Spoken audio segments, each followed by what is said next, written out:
We got a little timer. Flashes green with a minute left, yellow at 30 seconds, and red when your time is up.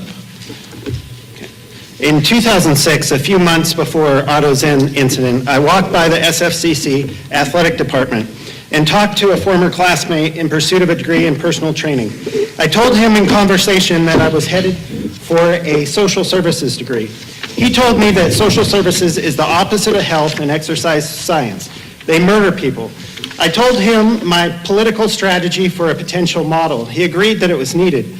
Months later, and nearly a week before Otto Zehm, I found truth in what he was saying after a staged interaction with the police department to test wrongful detainment with use of force, and was tortured to suffocation, paralysis, tremors, speech loss, short and long-term memory loss. For the latter part of 2006, I used an exercise science and health model to recover from the severe brain damage caused by the mental health force drugs.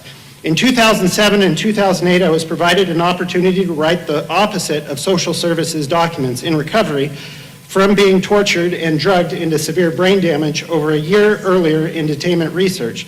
I used the college practicum as a recovery process, as much of my reading and writing skills were impaired due to the chemically induced brain damage. The project included mutual agreement.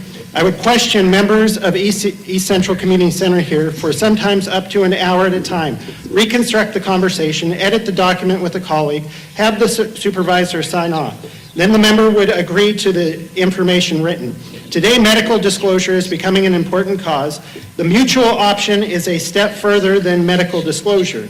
What was upsetting about this process came one day when I brought in a document with a few typo errors. The typo errors began the process of reversing the document into a social services document. The supervisor ran with a single sentence, then broke around 6 or more lines of the document that would normally convict a member into detainment based on memory problems until I stopped the process, explained the errors, and revised the document before resubmitting for approval. The social services and medical industry has been based on financial theft, false reporting, and chemically inducing citizens into cognitive impairments and severe memory loss by injections and treatments for far too long. The process drives citizens to commit suicide and lose any will to live.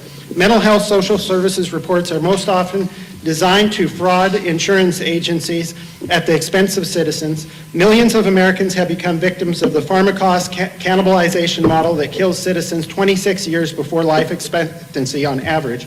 I'm asking Council today, along with other government bodies, to stop writing social services blank checks with no accountability measures to prevent false reporting. And I explained a trespass.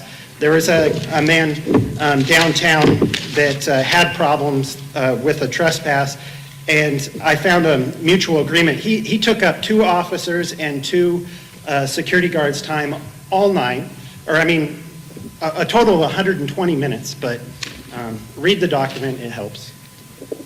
Thank you, Mr. McDowell. Chris Pastors.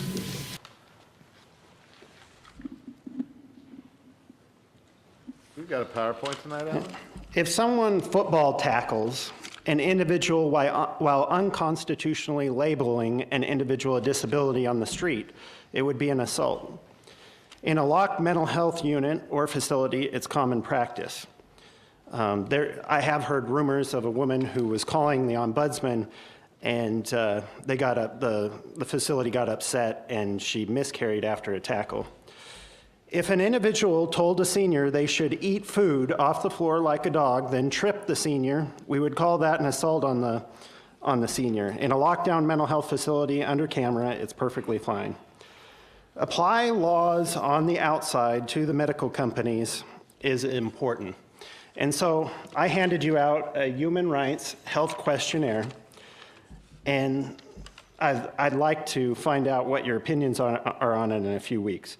I support a law mandating all medical facilities engaging in mental health treatment provide all clients and individuals evaluated in interactive medical Miranda rights form, yes or no. I support all citizens' ability to choose their own evaluatory mental health diagrams, tests, and therapeutic recovery tools before crisis treatment to provide all citizens the right to upload or file their diagrams to their advanced mental health directive, to mandate all doctors read and provide those documents to any client while detaining or evaluating, to mandate all doctors to read and review all forms completed by clients on all detainments, yes or no. I support mandating all medical facilities acquire necessary processing equipment such as a departmental licensing scanning device and require all medical facilities to use equipment for acquiring any information the client wants to provide the doctor for voluntary or involuntary treatment, yes or no. And I'm upset that we don't have in our human rights ordinance much information about mental health, because mental health is the worst area of human rights abuses in this country and the history of this country also.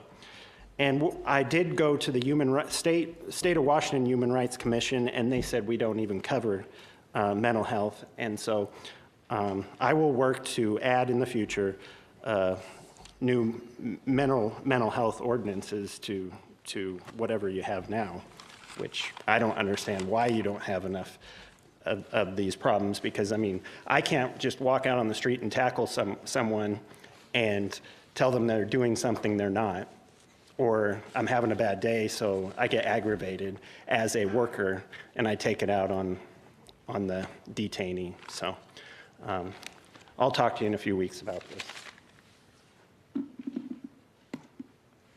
Thank you, Mr. McDowell. Maggie Anion? Excuse me a little bit, but it's been a while since I've come up in front of people since, 2004, 6th Legislative District presidential campaign. And I've learned a lot since then, before we created the Progressive Democrats of America. The state representative of the 3rd District was a competitor of mine, and I want to send him a strong message. So now the city of Spokane and their system of operation and how the police department operates and how these independent contractors operate believe that I didn't have the girlfriend I had, didn't break the weightlifting records that I did in high school, wasn't captain of the football team, didn't win the most inspirational award for football, wasn't lineman of the year, wasn't voted best personality in the high school class, didn't win the academic award for health and fitness in high school, wasn't the Kucinich campaign coordinator of the 5th Congressional District, didn't spend 500 hours working for the city of Spokane in my internship at East Central, didn't own a company called Memory Programs, LLC, didn't have a degree in social services, didn't have a certificate in banking, didn't set up the Progressive Democrats of America meeting when they took me down the night before it all happened. But I do agree with the quack at FBH that states this is the worst civil liberties area in the entire country. Thank you.